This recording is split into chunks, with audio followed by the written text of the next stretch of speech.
Okay, now this time, so ito naman yung example natin. So, i-apply natin yung PEMDAS rule dito. Now, since mayroong grouping symbol, which is yung parenthesis, so, hindi ka pwede mag-multiply agad.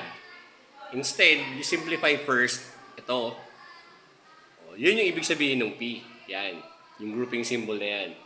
So, simplify muna natin to bago natin siya ma-multiply sa 6. So, pag na-simplify mo to, ganito magiging itsura niyan. Okay? Pero bago yan, so review muna natin. Negative 4 plus positive 2. So how do we add integers? You get the absolute value, you get the absolute value, you subtract, and then you will copy the sign of the addend with greater absolute value. Kaya magiging sagot dito ay negative 2. Ganyan na magiging itsura niyan. 6 times negative 2 divided by 3.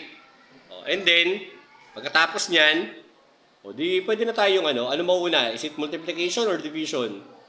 So, syempre, multiply first from left to right eh. So, you multiply first 6 and negative 2. So, when you multiply 6 and negative 2, so again, negative 12 ang sagot dyan. And then, divide na siya. Therefore, when you simplify the given numerical expression, the result is negative 4.